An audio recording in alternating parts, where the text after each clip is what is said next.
Hello दोस्तों, स्वागत है आप सभी का अग्रिम एमपीपीएससी एकेडमी में। और दोस्तों, हम लोग बातचीत कर रहे हैं भारतीय राज्य व्यवस्था, भारत के संविधान पर। और भारत के संविधान के अंतर्गत दोस्तों, हम लोगों ने पहले टॉपिक में संविधान सभा को देखा। फिर दोस्तों हम लोगों ने संविधान की विशेषताओं को देखा। उसके बाद दोस्तों हम लोगों ने देखा भाग एक, संघ और उसके राज्य क्षेत्र को देखा। फिर दोस्तों हम लोगों ने भाग दो, नागरिकता को देखा। और दोस्तों फिर हम लोगों ने 3 टॉपिक्स में मूल अधिकारों को देखा। और दोस्तों आज हम लोग इस टॉपिक में राज्य के नीति निर्देशक तत्वों, directive principles of state policy पर बातचीत करने वाले हैं दोस्तों। तो दोस्तों ये directive principle of state policy दोस्तों, ये संविधान के भाग दोस्तों 4 में है। भाग 4 में है और अनुच्छेद दोस्तों 36 से लगा करके अनुच्छेद 51 तक भाग 4 के अंतर्गत आता है दोस्तों। और इन्हीं में क्या है दोस्तों, राज्य के नीति निर्देशक सिद्धांतों का वर्णन किया गया है। तो एक एक करके दोस्तों समझते चलेंगे, देखते चलेंगे। तो चलिए दोस्तों प्रारंभ करते हैं राज्य के नीति निर्देशक तत्व, directive principle of state policy को। ठीक है दोस्तों, शॉर्ट में इसको डीपीएसपीज भी कहते हैं। तो शॉर्ट में दोस्तों इसको क्या कहते हैं, डीपीएसपीज। ठीक है दोस्तों, तो चलिए एक एक करके इसको देखते चलते हैं, समझते चलते हैं, सीखते चलते हैं। तो चलिए दोस्तों प्रारंभ करते हैं। सबसे पहले है हमारा, इसमें हम लोग क्या देखने वाले हैं, क्या पढ़ने वाले हैं। तो सबसे पहले दोस्तों हम लोग देखेंगे निर्देशक तत्वों की आलोचना। सबसे पहले दोस्तों इस टॉपिक में हम लोग देखेंगे कि निर्देशक तत्वों की आलोचना क्यों की जाती है, किन किन लोगों ने इनके बारे में क्या कहा है उसको देखेंगे। फिर दोस्तों हम लोग देखेंगे निर्देशक तत्वों के पीछे की संस्तुति क्या है। तो निर्देशक तत्वों के पीछे कौन सी क्या है संस्तुतियां की गई हैं, क्यों निर्देशक तत्वों को संविधान में शामिल किया गया था, ये तमाम चीजें। और निर्देशक तत्वों की फिर देखेंगे दोस्तों उपयोगिता को देखेंगे। फिर उसके बाद दोस्तों हम लोग देखेंगे राज्य के नीति निर्देशक सिद्धांतों को विवरणवार, एक एक करके सभी जो है तो सिद्धांतों को देखेंगे। फिर दोस्तों देखेंगे बाद में जोड़े गए नीति निर्देशक तत्व कौन कौन से हैं जिनको बाद में जोड़ा गया। भाग 4 के बाहर के कौन से नीति निर्देश हैं दोस्तों, भाग 4 के बाहर उनको भी देखेंगे। साथ साथ दोस्तों नीति निर्देशक सिद्धांतों का वर्गीकरण देखेंगे। और स्वर्ण सिंह समिति की अनुशंसाएं दोस्तों, इसको हम लोग नेक्स्ट टॉपिक में करेंगे। और साथ साथ दोस्तों वहां पर हम लोग मूल अधिकारों को भी देख लेंगे, उस पर भी बातचीत कर लेंगे। तो चलिए दोस्तों आज के इस सेशन की शुरुआत करते हुए सबसे पहले देखते हैं नीति निर्देशक तत्वों की आलोचना को। ठीक है दोस्तों, नीति निर्देशक तत्वों की आलोचना। तो राज्य के नीति निर्देशक तत्व होते क्या है दोस्तों, सबसे पहले ये समझ लेते हैं कि राज्य के नीति निर्देशक तत्व हैं क्या। तो सबसे पहले दोस्तों भारतीय संविधान में राज्य की शासन व्यवस्था को लोकतांत्रिक स्वरूप प्रदान करने के लिए नीति निर्देशक तत्व का प्रावधान किया गया है। तो राज्य को दोस्तों लोकतांत्रिक, भारतीय संविधान में राज्य की जो शासन व्यवस्था है उसको लोकतांत्रिक स्वरूप प्रदान करने के लिए नीति निर्देशक तत्वों का प्रावधान किया गया है। तो किसका प्रावधान किया गया है, नीति निर्देशक तत्वों का प्रावधान किया गया है। भारत शासन अधिनियम 1935 में वर्णित अनुदेश प्रपत्र, इंस्ट्रूमेंट ऑफ इंस्ट्रक्शन को भारतीय संविधान में नीति निर्देशक तत्व के रूप में स्थान दिया गया है। तो क्या है दोस्तों, जो भारत शासन अधिनियम 1935 था, ठीक है दोस्तों, तो उसमें जो वर्णित, उसमें जो बताए गए अनुदेश प्रपत्र थे, इंस्ट्रूमेंट ऑफ इंस्ट्रक्शन थे, उसी को भारतीय संविधान में नीति निर्देशक तत्व के रूप में स्थान दिया गया है। तो जो नीति निर्देशक तत्व है दोस्तों वो क्या है, 1935 भारत शासन अधिनियम 1935 में दिए गए अनुदेश प्रपत्र को ही क्या किया गया है दोस्तों, नीति निदेशक तत्व के रूप में भारतीय संविधान में शामिल कर लिया गया है, स्थान दे दिया गया है। ठीक है दोस्तों, आगे देख लेते हैं। डॉक्टर भीमराव अंबेडकर ने इस संदर्भ में कहा था कि यह निदेशक तत्व, डॉक्टर भीमराव अंबेडकर ने क्या कहा था दोस्तों, कि यह निदेशक तत्व उन अनुदेशों के समान है जो भारत शासन अधिनियम 1935 के अंतर्गत ब्रिटिश सरकार द्वारा गवर्नर जनरल तथा भारत की औपनिवेशिक कॉलोनियों, गवर्नर जनरल और भारत की औपनिवेशिक कॉलोनियों, ठीक है दोस्तों, के लिए जारी किए गए थे। तो भारत के गवर्नर जनरल और औपनिवेशिक कर्मचारियों के लिए जो जारी किए गए थे वही दोस्तों अनुदेश प्रपत्र हैं। ये राज्य के नीति निदेशक सिद्धांतों को भारतीय संविधान में शामिल किए जाने का उद्देश्य है सामाजिक और आर्थिक प्रजातंत्र को स्थापित करना। तो सामाजिक और आर्थिक प्रजातंत्र की स्थापना के उद्देश्य से भारतीय संविधान में राज्य के नीति निदेशक सिद्धांतों को शामिल किया गया था। तो उद्देश्य क्या था दोस्तों, तो उद्देश्य साफ था, सामाजिक और आर्थिक प्रजातंत्र को स्थापित करना, ठीक है, और एक कल्याणकारी राज्य की स्थापना में सहायक होना क्या था, इसका उद्देश्य था।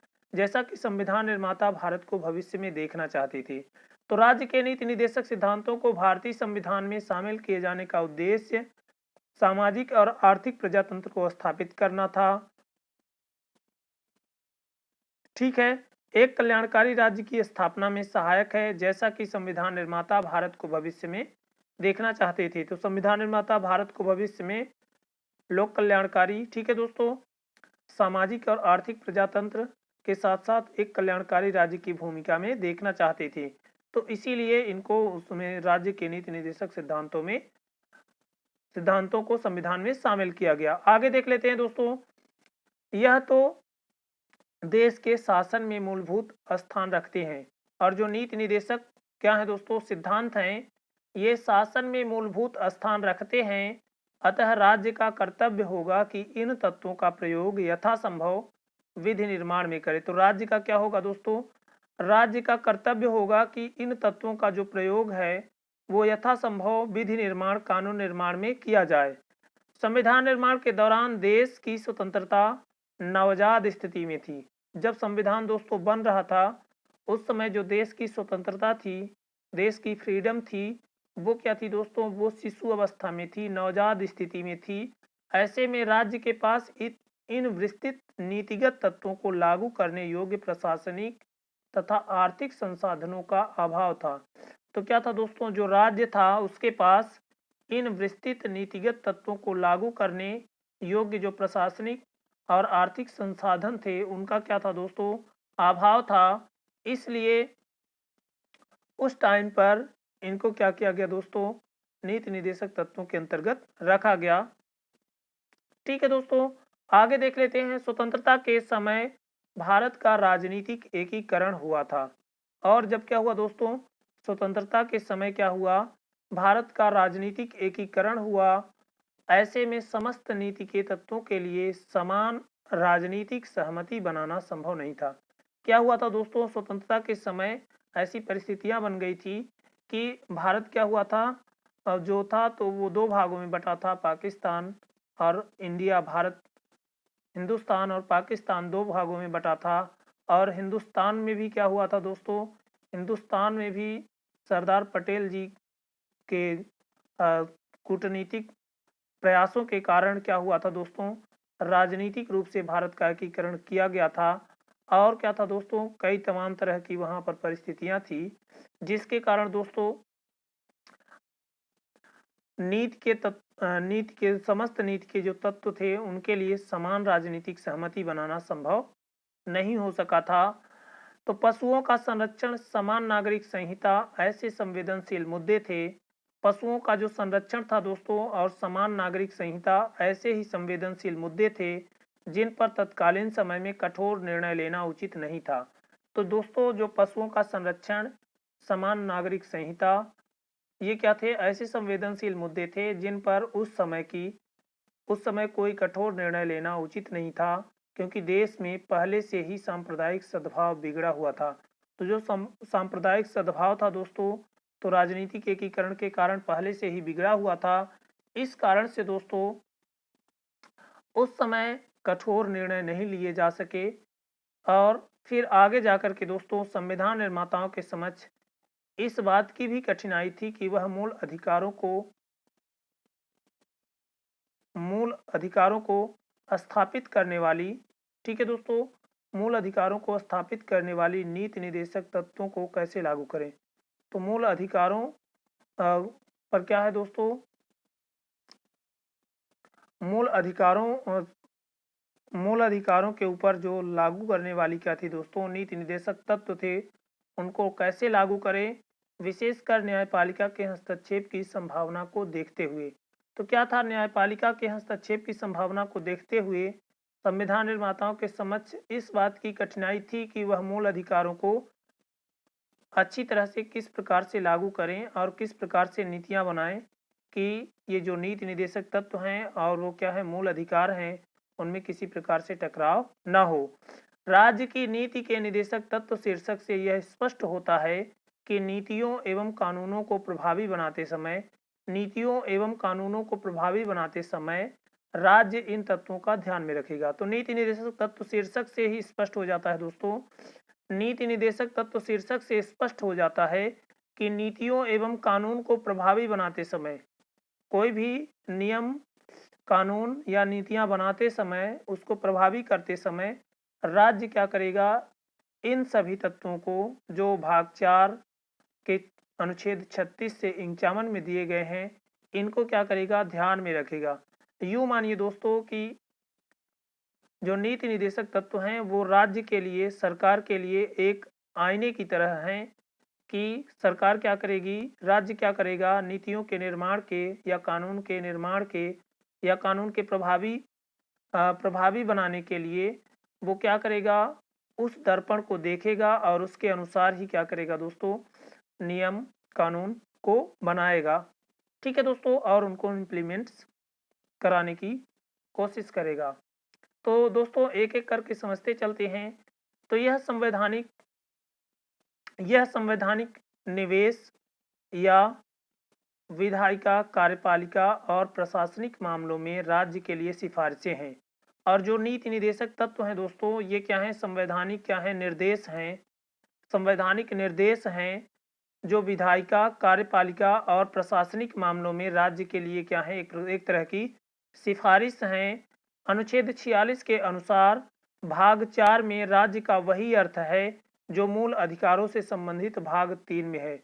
तो अनुच्छेद 36 यहाँ याद रखेंगे दोस्तों, अनुच्छेद 36 के अनुसार भाग 4 में राज्य का वही अर्थ है जो मूल अधिकारों से संबंधित भाग 3 में है। इसीलिए राज्य के अंतर्गत केंद्र और राज्य सरकारों में विधायिका और कार्यपालिका अंग, सभी अस्थायी प्राधिकरण और देश के सभी अन्य लोक प्राधिकरण शामिल हैं। तो क्या है दोस्तों, अनुच्छेद 36 के अनुसार जो भाग 4 में राज्य की परिभाषा दी गई है, वह उसका वही अर्थ है जो मूल अधिकारों से संबंधित भाग 3 में है। और इसीलिए राज्य के अंतर्गत केंद्र और राज्य सरकारों में विधायिका और कार्यपालिका अंग, सभी अस्थायी प्राधिकरण और देश के सभी अन्य लोक प्राधिकरण शामिल हैं। तो राज्य के अंतर्गत क्या है दोस्तों, केंद्र सरकार, राज्य सरकार, ठीक है दोस्तों, विधायिका, कार्यपालिका के सभी अंग, अस्थायी प्राधिकरण और लोक प्राधिकरण सभी क्या हैं, राज्य के अंतर्गत शामिल हैं। याद रखेंगे, राज्य के अंतर्गत शामिल हैं। आगे देख लेते हैं दोस्तों, निदेशक तत्वों की आलोचना। तो निदेशक तत्वों की आलोचना क्यों की जा रही है, क्यों, निदेशक तत्वों के बारे में क्या कहा है संविधान विशेषज्ञों ने। तो संविधान सभा के कुछ सदस्य एवं कई संविधान विशेषज्ञों ने विभिन्न आधारों पर निदेशक तत्वों की आलोचना की है। आलोचना के मुख्य आधार निम्नवत हैं। तो आलोचना के आधार कौन कौन से हैं उनको देख लेते हैं। तो पहला जो है दोस्तों, पहला आधार है कोई कानूनी शक्ति नहीं है। निदेशक तत्वों के पास, निदेशक तत्वों में निदेशक तत्वों को लागू कराने के लिए कोई कानूनी शक्ति प्राप्त नहीं है। गैर न्यायोचित प्रकृति के कारण इनको क्या है दोस्तों, न्यायालय के द्वारा है ना लागू नहीं कराया जा सकता, इम्प्लीमेंट नहीं कराया जा सकेगा। तो इस कारण से केटी शाह, यहाँ पे गलत गलत हो गया दोस्तों, केटी शाह कर लीजिएगा। केटी शाह, केटी शाह ने निदेशक तत्वों की तुलना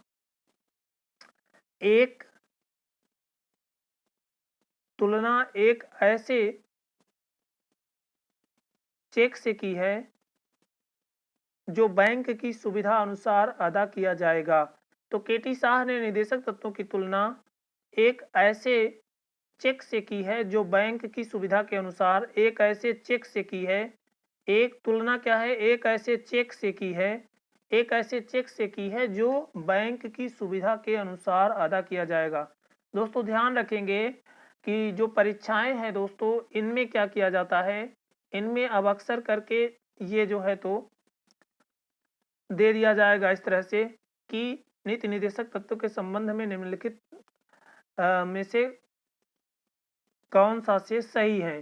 तो इसलिए ऐसा करके आप लोग इनके जो है तो कथनों को याद रखेंगे। तो केटी शाह ने क्या कहा था, निदेशक तत्वों की तुलना एक ऐसे बैंक के चेक से किया था जो कि बैंक की सुविधा के अनुसार अदा किया जाएगा, याद रखेंगे।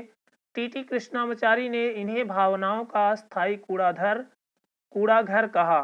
तो क्या कहा दोस्तों, जो टीटी कृष्णामाचारी जी थे उन्होंने इसे भावनाओं का क्या कहा दोस्तों, इसे भावनाओं का अस्थायी कूड़ाघर कहा।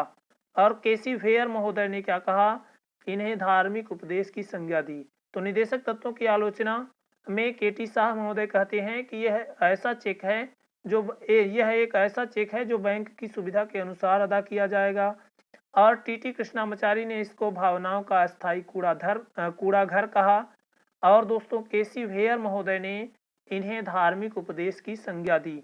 तो याद रखेंगे, केसी फेयर महोदय ने धार्मिक उपदेश कहा, कूड़ाघर अस्थायी कूड़ाघर भावनाओं का किसने, टीटी कृष्णामाचारी ने कहा।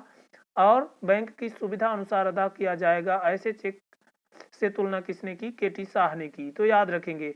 आगे देख लेते हैं दोस्तों, दूसरा है तर्कहीन व्यवस्था। तर्कहीन व्यवस्था। तो एन श्रीनिवासन ने कहा कि निदेशक तत्व तर्कहीन एवं अनुचित तरीके से वर्गीकृत किए गए हैं। तो जो निदेशक तत्व हैं वो क्या है, तर्कहीन एवं अनुचित तरीके से वर्गीकृत किए गए हैं। सर आइवर जेनिंग्स के अनुसार, सर आइवर जेनिंग्स याद करेंगे, यहाँ पे है। तो आइवर जेनिंग्स के अनुसार इन तत्वों का कोई नियमित प्रतिमान दर्शन नहीं है। तो आइवर जेनिंग्स महोदय ने क्या कहा कि ये जो नीति निदेशक तत्व हैं इनका कोई नियमित प्रतिमान या दर्शन नहीं है। और एन श्रीनिवासन ने क्या कहा दोस्तों कि निदेशक तत्व तर्कहीन एवं अनुचित तरीके से विभाजित किए गए हैं, वर्गीकृत किए गए हैं। आगे देख लेते हैं दोस्तों, रूढ़िवादी प्रकृति। तीसरी है रूढ़िवादी प्रकृति। तो आइवर जेनिंग्स के अनुसार यह तत्व 19वीं सदी के इंग्लैंड के राजनीतिक दर्शन पर आधारित है। तो प्रसिद्ध संविधानविद आइवर जेनिंग्स ने क्या कहा, ये जो नीति निदेशक तत्व हैं ये 19वीं सदी के इंग्लैंड के राजनीतिक दर्शन पर आधारित हैं और भारत के लिए भविष्य में उपयोगी नहीं होंगे। तो उन्होंने क्या कह दिया दोस्तों, उन्होंने कहा कि 19वीं सदी के इंग्लैंड के राजनीतिक दर्शन पर आधारित हैं और साथ ही साथ भारत के लिए भविष्य में किसी प्रकार से ये उपयोगी सिद्ध नहीं होंगे। इसे समाजवाद के बिना फेबियन समाजवाद की संज्ञा दी गई। तो रूढ़िवादी प्रकृति के कारण नीति निदेशक तत्वों को समाजवाद के बिना फेबियन समाजवाद की संज्ञा प्रदान की गई, याद रखेंगे। आगे देख लेते हैं दोस्तों, संवैधानिक टकराव के संस्थानम का मानना है कि निदेशक तत्वों में विधायिका, कार्यपालिका एवं न्यायपालिका के मध्य टकराव को जन्म दिया है। तो जो निदेशक तत्व हैं इन्होंने क्या किया है दोस्तों, इन्होंने क्या किया है, विधायिका, कार्यपालिका और न्यायपालिका के मध्य टकराव को जन्म दिया है। यह टकराव केंद्र और राज्य दोनों स्तरों पर संभव है। और यह जो टकराव है ये केंद्र स्तर और राज्य स्तर दोनों स्तरों पर संभव है। तो इस तरह से के संस्थानम महोदय ने क्या कहा, उन्होंने माना कि निदेशक तत्वों ने क्या किया है, विधायिका, कार्यपालिका एवं न्यायपालिका के मध्य टकराव को जन्म दिया है। आपस में क्या है, तीनों में टकराव बना हुआ है। तो इस तरह से इन्होंने कहा राज्य के नीति निदेशक सिद्धांतों के पीछे संस्तुति क्या-क्या है? तो संविधान सभा के संवैधानिक सलाहकार सर वी.एन. राव ने इस बात की संस्तुति की थी कि व्यक्ति के अधिकार को 2 श्रेणियों में न्यायोचित एवं गैर न्यायोचित में बांटा जाना चाहिए। तो क्या है दोस्तों, इनके पीछे जो नीति निदेशक सिद्धांत है, इनके पीछे जो संस्तुति है, तो संविधान सभा के जो संवैधानिक सलाहकार वी.एन. राव महोदय थे, उन्होंने क्या संस्तुति की थी कि व्यक्ति का अधिकार दो श्रेणियों में न्यायोचित एवं गैर न्यायोचित में बांटा जाना चाहिए। व्यक्तियों के अधिकार को क्या किया जाना चाहिए? 2 श्रेणियों में बांटा जाना चाहिए। एक तो न्यायोचित होना चाहिए जिसके लिए न्यायालय जा सके, और एक क्या होना चाहिए? गैर न्यायोचित होना चाहिए जिसके लिए न्यायालय न जाया जा सके। साथ ही वो क्या होगा, राज्य के लिए निर्देश के रूप में होंगे कि राज्य क्या करेगा, उनको लागू करने का समय समय पर प्रयास करेगा। तो इस तरह से दोस्तों, जिससे प्रारूप समिति द्वारा स्वीकार कर लिया गया, और इसे ही क्या कर लिया गया दोस्तों, जो उन्होंने बताया न्यायोचित और गैर न्यायोचित अधिकार, इन्हीं को प्रारूप समिति ने स्वीकार कर लिया। तो इस तरह न्यायोचित प्रकृति वाले मूल अधिकारों को भाग 3 में उल्लेखित किया गया और गैर न्यायोचित निदेशक तत्वों को संविधान के भाग 4 में रखा गया। तो जो न्यायोचित है दोस्तों मूल अधिकार, उनको भाग 3 में रख दिया गया, और जो गैर न्यायोचित निदेशक तत्व हैं जो सरकार के लिए दर्पण का काम करते हैं, तो वो क्या हुए दोस्तों, वो भाग 4 में रखे गए, याद रखेंगे। आगे है निदेशक तत्व की उपयोगिता क्या है? तो निदेशक तत्व नीति निदेशक तत्वों के संदर्भ में उपर्युक्त आलोचना का अपना स्थान है, परंतु राज्य के नीति निदेशक तत्व को मात्र इसी रूप में स्वीकार नहीं किया जा सकता है। नीति निदेशक तत्व लोकतंत्र को सही अर्थों में स्थापित करने में महत्वपूर्ण भूमिका निभाते हैं। तो जो नीति निदेशक तत्व हैं वो क्या है, लोकतंत्र को सही अर्थों में स्थापित करने में क्या कर रहे हैं, महत्वपूर्ण भूमिका को निभाते हैं। याद रखेंगे, नीति निदेशक तत्वों के संदर्भ में संविधान में उल्लेख है कि यह शासन के मूलभूत तत्व हैं। इन सभी निर्देशों का पालन करके ही राज्य की जनता को आर्थिक तथा सामाजिक न्याय दिलाया जा सकेगा। तो नीति निदेशक तत्वों के संदर्भ में संविधान में उल्लेख है कि यह शासन के मूलभूत तत्व हैं और इन सभी निर्देशों का पालन करके ही राज्य की जनता को आर्थिक तथा सामाजिक न्याय दिलाया जा सकेगा। तो आर्थिक और सामाजिक न्याय नीति निदेशक सिद्धांतों के माध्यम से ही दिलाया जाएगा। इन निदेशक तत्वों के अनुपालन के पश्चात भारत न केवल अधिक लोकतांत्रिक होगा बल्कि नागरिकों के लिए कल्याणकारी भी होगा। तो जो नीति निदेशक तत्व हैं, इनके अनुपालन के बाद ही क्या है दोस्तों, जो भारत है वो न केवल अधिक लोकतांत्रिक होगा बल्कि नागरिकों के लिए कल्याणकारी भी होगा। याद रखेंगे। आगे देख लेते हैं दोस्तों, नीति निदेशक तत्व न्यायालयों के लिए उपयोगी मार्गदर्शक के समान है, और जो नीति निदेशक तत्व हैं ये न्यायालयों के लिए उपयोगी मार्गदर्शक के समान हैं। यह न्यायालयों को न्यायिक समीक्षा की शक्ति के प्रयोग में सहायता करते हैं। और ये क्या करते हैं दोस्तों, न्यायालयों को न्यायिक समीक्षा की शक्ति के प्रयोग में सहायता करते हैं। नीति निदेशक तत्व राज्य को नागरिकों के हित में कुछ करने की प्रेरणा देते हैं। नीति निदेशक तत्व राज्य को नागरिकों के हित में कुछ करने की क्या करते हैं, प्रेरणा प्रदान करते हैं। नीति निदेशक तत्वों के क्रियान्वयन हेतु किसी सरकार द्वारा उठाए गए कदम संबंधित सरकार की प्रगतिशीलता के प्रभाव होते हैं। तो नीति निदेशक तत्वों के क्रियान्वयन हेतु किसी सरकार द्वारा उठाए गए कदम संबंधित सरकार की प्रगतिशीलता के प्रभाव होते हैं। आगे देख लेते हैं, प्रसिद्ध संविधानविद ग्रेनविल ऑस्टिन ने अपनी पुस्तक the Indian constitution of corner stone corner stone of a nation में निदेशक तत्व और अधिकारों को संविधान की मूल आत्मा माना। तो संविधान की मूल आत्मा निदेशक तत्व और अधिकारों को संविधान की मूल आत्मा किसने माना? तो याद रखेंगे, संविधानविद ग्रेनविल ऑस्टिन ने अपनी पुस्तक the Indian constitution corner stone of a nation में निदेशक तत्व और अधिकारों को संविधान की मूल आत्मा कहा है। इस प्रकार यह स्पष्ट है कि नीति निदेशक तत्वों को संविधान में शामिल करने का मुख्य उद्देश्य राज्य तथा कार्यपालिका को कल्याणकारी कार्यों की तरह स्वैच्छिक रूप से प्रेरित करना था। तो कल्याणकारी कार्यों की तरफ क्या था? राज्य तथा कार्यपालिका को स्वैच्छिक रूप से प्रेरित करना था। संविधान निर्माता नागरिकों का कल्याण तो चाहते थे, परंतु वे राज्य की कठिनाइयों से भी अवगत थे। तो जो संविधान निर्माता थे वे नागरिकों को कल्याण तो चाहते थे, लेकिन वे क्या थे? राज्य की कठिनाइयों से भी अवगत थे। तो याद रखेंगे। आगे देख लेते हैं दोस्तों। भारत के पूर्व महान्यायवादी NC सीतलवाड़ के अनुसार निदेशक तत्व प्रस्तावना को विस्तृत रूप देते हैं, जिससे नागरिकों को न्याय, स्वतंत्रता, समानता एवं बंधुत्व को बनाए रखने में सहायता मिलती है। तो जो निदेशक तत्व हैं ये क्या करते हैं?